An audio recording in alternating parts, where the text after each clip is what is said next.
This is Tigrai TV English service. I'm Sablor Klama and I'm here with the news for the hour. Moving on to the first news. 2021 would see coronavirus sweep around the world, devastating communities everywhere. Until the start of the conflict in November, Tigray would be hailed for its swift response to the health crisis after the region was able to put in place strict protocols to prevent the rapid spread of the virus across the state.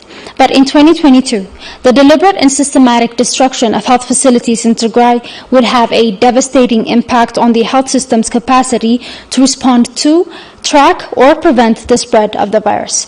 Aragay Gabra Mikhail has more.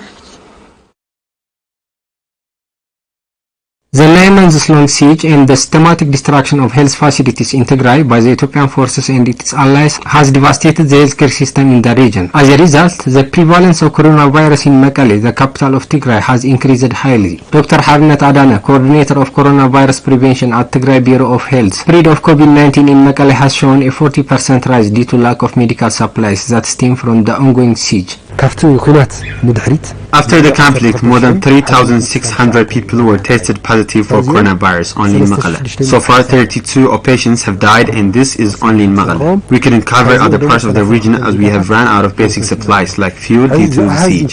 Before the war, the spread of coronavirus in Tigray was less than 1%, but after the conflict, it rose by 40%. Especially in the months of January and February, the spread has spiked to 70% in the city. Dr. Guito Maraya, a medical doctor from coronavirus at Mekelle General Hospital, said that the hospital is losing its patients each day from treatable diseases due to lack of medical supplies. In every day, we had been losing too much patients that could easily be salvaged if there was a medication, and the lack of medicine and other medical equipments were in a very problematic state. According to Dr. Guiton, patients whose tests came in positive are unable to get treatments in both governmental hospitals and in private clinics due to lack of banking services in Tigray. For instance, when we see the issue in COVID, the incidence was rising, there was no medication, there was no adequate personal protective equipment, and so on. Because of all those hindrances, we had been suffering too much. For instance, to treat one patient who is with COVID, severe COVID case, it demands around 1,200 birr daily, which is around $25 daily, and you can imagine how many of them can afford this much, while there is no functional bank. So it was very hard. We were crying together with our patients, but we cannot do anything beyond that. Dr. Guitom also said that the mortality rate of COVID-19 patients has currently risen to around 21% in Mekelle General Hospital alone. Actually, it is very difficult to explain it correctly because we have no appropriate testing kits. There are no deployed personnel focusing on testing the case, but based on the data I have, by the testing information we have in our hospital, it suggests that the case is dramatically rising. We are losing a lot of patients, and for instance, if you ask me the situation of those admitted in our hospital, we are somehow carrying admitted cases, and when we calculate it, there is around 21% fatality rate in our hospital from all the admitted COVID cases. Dr. Guitom has called on the international community, saying that they should put the right amount of pressure on the Ethiopian government into making it open humanitarian corridors into Tigray and to end the man-made humanitarian catastrophe. I suggest to the international community and humanitarian organizations to pressurize on allowing prompt and limited humanitarian access and to end the man-made humanitarian catastrophe. According to a recent research of Ghent University at Belgium, the number of deaths in Tigray due to lack of medical supplies after the siege has reached 32 per 1,000. The systematic destruction of factories and industrial complexes across the state has been one of the factors exacerbating the ongoing humanitarian catastrophe that sees over 6.5 million people in crisis. Our reporters visited Nice Water Factory in Agaba in southeastern Tigray, where employees say Ethiopian and Eritrean forces took turns looting and destroying the factory's properties. Araga Rotensay reports.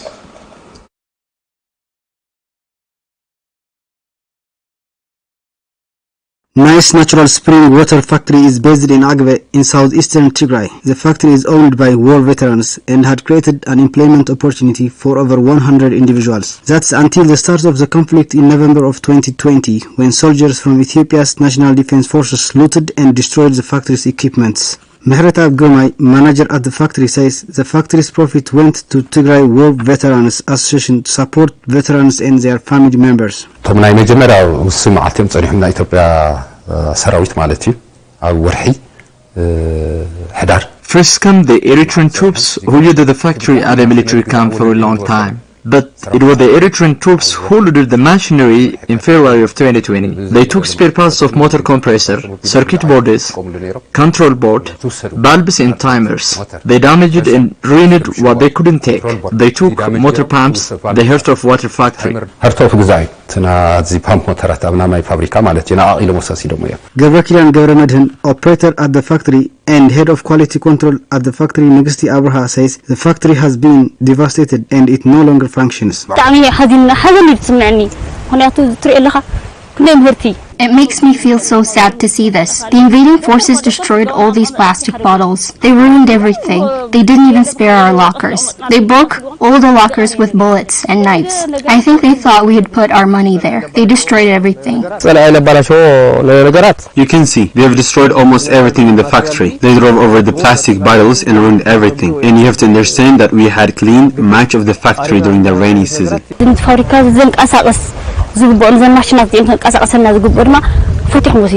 The invaders looted all spare parts for the machines. The Ethiopian and Eritrean forces took turns in looting the factory's properties. The employees of the factory say the destruction of the factory has meant that they and the associated and the families it supports have found themselves in a difficult situation.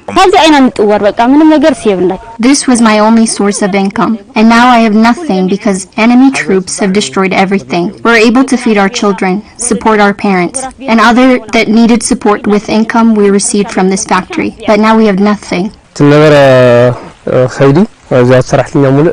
Employees and daily laborers at this factory were paid on a regular basis because of the factory was able to produce and sell its products, and we were able to support our family with the income we received. We supplied water to the whole region. Its destruction is really very saddening.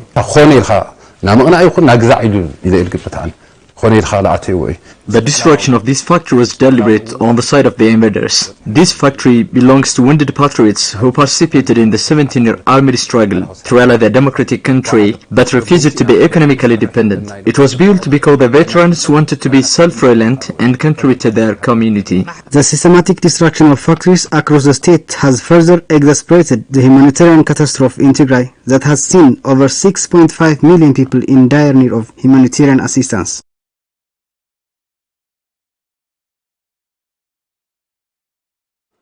The struggle against the Derg that built and sustained a repressive state in Ethiopia for close to 17 years was fought by young men and women across the country dedicated to democratizing the state and ending its destructive nature. These freedom fighters that believed in the nation and recognized their responsibility in its journey towards stability and democratization have unfortunately been victims of some atrocious crimes committed on Tigrayans by foreign forces. Saran Tsagai has the details.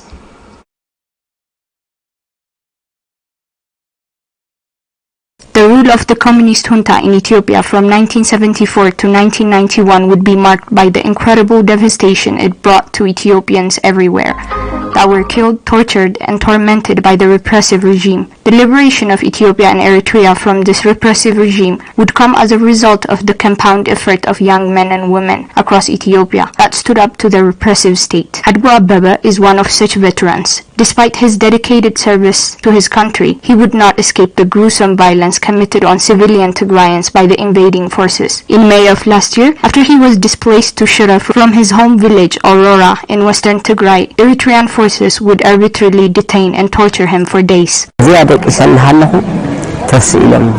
I was sleeping here. They came in and ordered me to get up. When I asked them why, one of them beat me on my arm with a stick. They took me on the 16th of May and threw me here on the 19th. After that, I came into this tent and just fell. Hadgu says he was disappointed, not just because Eritreans had invaded Tigray, but also because he had always viewed the Eritrean people as companions in Ethiopia's search for justice. Not only had I fought for the freedom of Ethiopia, but I had also fought for the freedom of Eritrea as well. The abuse they committed, I was so heartbroken. I don't deserve this. The people of Tigray don't deserve this.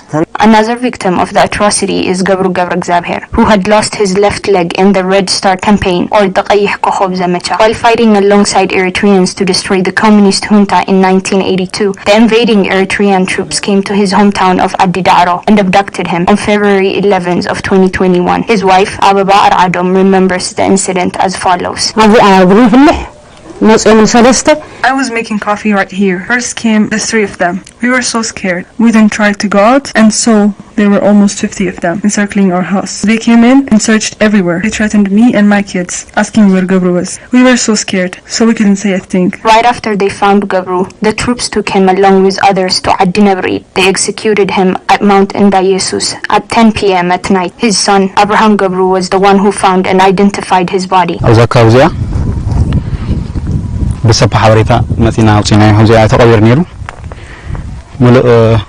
People told me to search around this area. I found his body right here buried. It was easy for me to identify him through his clothes, the leg he lost and the pin he used to fasten the garment below his left leg. Across the state, Tigrayan veterans that have fought fearlessly for progress and development have been killed, their wells destroyed and their contributions disregarded, leaving many to wonder how and if this nation could start to rebuild again.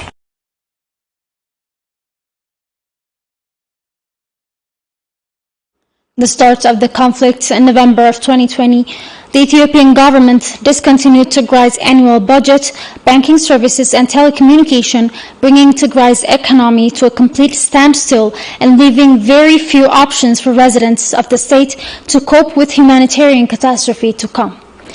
Now, over 6.5 million people in Tigray found themselves in crisis, many whom are civil servants that faithfully served their communities. Our reporters went to Adde Guddam in southeastern Tigray, where they met Atakhilti Haile, a school teacher who has no salary or any access to his savings for months now. Our reporter Haile Gabru has more. The start of the conflict in November of 2020, the Ethiopian government had discontinued Tigray's annual budget, banking services and telecommunication, bringing Tigray's economy to a complete standstill and leaving very few options to cope with the humanitarian catastrophe to come. Atakhilti Haile is a school teacher in Adde Guddam in southern eastern Tigray. Atakhilti has not had a salary or any access to his savings for months now. I depend on my monthly salary for my income before the start of the siege. My family too depends on my income. But now we don't have a salary. I have become bedridden. I am depressed and hungry. Atakhilti's salary is to go to support, amongst others, his mother Afra Gabramariam. Afra says she used to depend on her pension and the support of her son. But she says this is no longer possible since the start of the conflict in 2020, but has discontinued both her son's salary and her pension. We've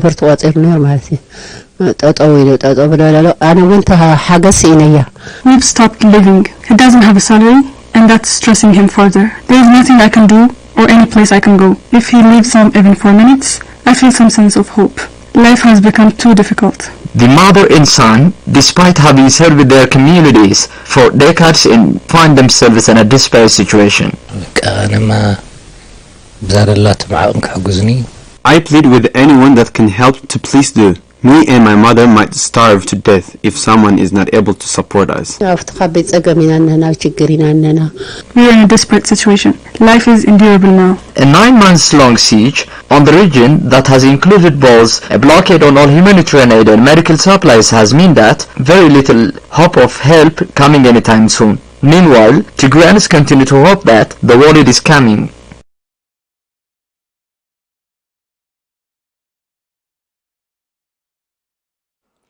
The ethnic cleansing campaign in western Tigray by the Ethiopian, Eritrean and Amhara forces have been successful in ridding its majority Tigrayan population. More than 1.2 million people were internally displaced and at least 60,000 people have fled to Sudan while many passed in the process. Our reporter spoke to children displaced from western Tigray and they described the horrific events that forced them to flee their homes, giving us just a glance of the horrors they've witnessed and the scars they will be forced to carry with them. We have a report. The war on Tigray has been marked by gruesome human rights violations as the Allied forces killed and forcibly displaced millions from their home. Over 1.2 million would escape to other parts of Tigray, but many would be scared, tortured by atrocities they had witnessed as they fled their homes. Children would be one of the most affected, forced to travel for days with no food and medication available.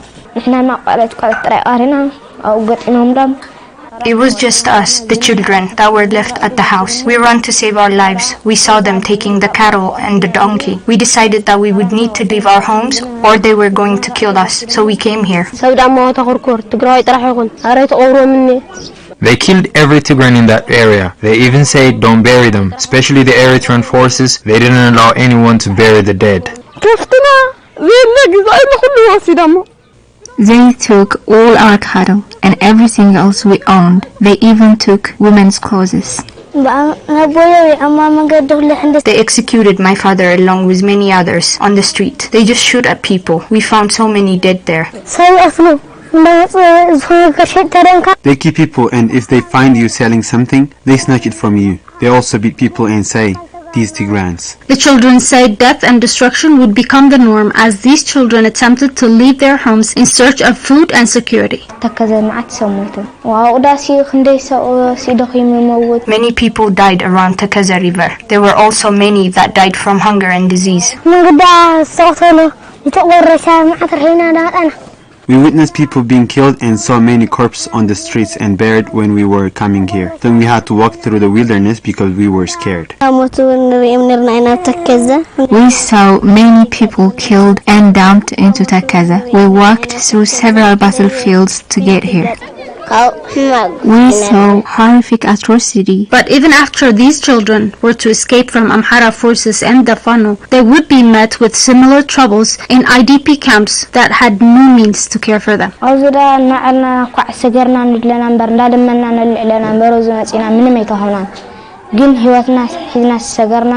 We were thankful that we survived and came here, but we are begging for food. We have not received any aid. We are better than the dead. At least we can live by begging.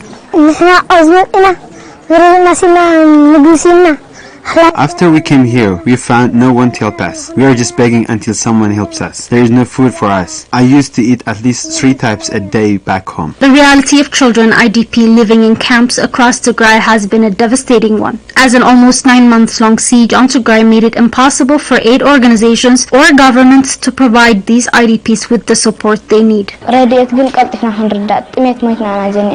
We're so hungry. We need aid urgently. We are sleeping on the streets and it's very cold. We have no blankets or mattresses. We are in desperate situation. We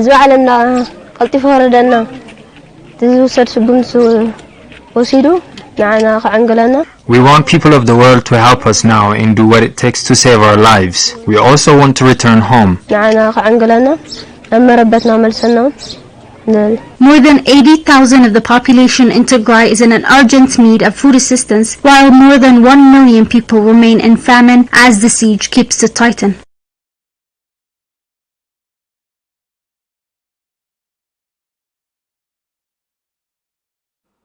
The 8-month-long occupation of Tigray has seen unspeakable horrors ranging from rape to indiscriminate killing of innocent civilians. Our reporters spoke with IDPs sheltered in Addaha IDP camp in Magala that speak about the horrors they've witnessed and the impacts of the humanitarian blockade that is taking 2.2 million IDPs in Tigray to the brink. Salome Taglai.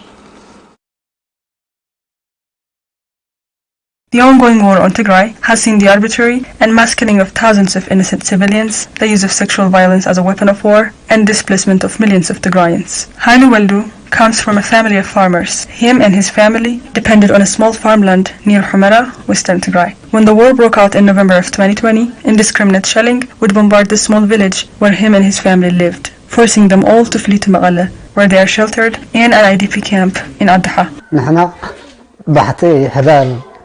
We had been working the whole day that day. It was November 10. Then we saw people fleeing from Humera. We started running with just the cloth on our back. We left everything behind. Our cattle, everything we had built in the past 20 years. We had to. There was shelling everywhere. We thought we were going to die. We just wanted to save our children, and we made it here. Hadash Tesfai was also displaced from western Tigray. She says Fano Vigilante Group had forced her and her family out of their homes. Fano and Amhara special forces ordered us to leave the area. They said that the area up to Takaza was theirs and that we needed to leave. There were battles everywhere, in Shararo, Aksum, Adwa, everywhere. We were so worried and we had no idea what to do and where to go. We kept hearing about the death of people we knew. I was scared that they would kill my children, so we decided to leave. As we were leaving, there were dead bodies everywhere around Takaza. We were shaking. They looked like cut wood. We thought we were next, but thanks to God, we made it here. We came out alive, but we didn't even have time to close the door to our house. We were told that we would be killed if carried some items, so we left everything behind. We just took the clothes on our backs. According to the United Nations, 2.2 million IDPs in Tigray are at risk of death if urgently needed aid is not able to reach them. Because of the siege, there is nothing. There is no one to help us too. Children and parents are separated and it's really difficult for the children. We have children and we don't know what to do with them. This is really hard. Our lives are in danger. We don't know how we will manage to live another day. The Ethiopian government has maintained an all-encompassing siege on Tigray, including urgently needed aid and essential medical supplies, devastating a state already ravaged due to an 8-month-long occupation by invading forces that deliberately targeted public facilities and private wealth. Magala Site Blood Bank Service was established with the hopes of saving the lives of patients in need of blood. But the organization now says it cannot continue to provide services due to a decline in the number of donors and lack of availability. Abel Tsigabu has more for us.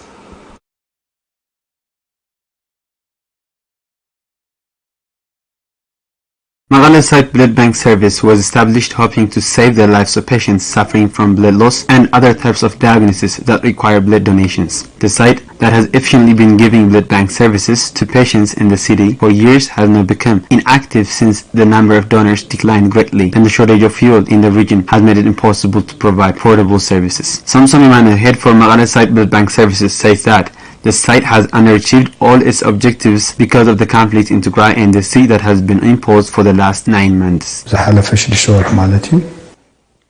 In the first semester of the year, there were a huge number of individuals and those dedicated for the cause who are participating in the blood donation. However, now, the number of donors has declined as the siege tightens and the overall situation of the crisis exacerbated. The head also added that the site has deficit of equipments that has made providing services very difficult.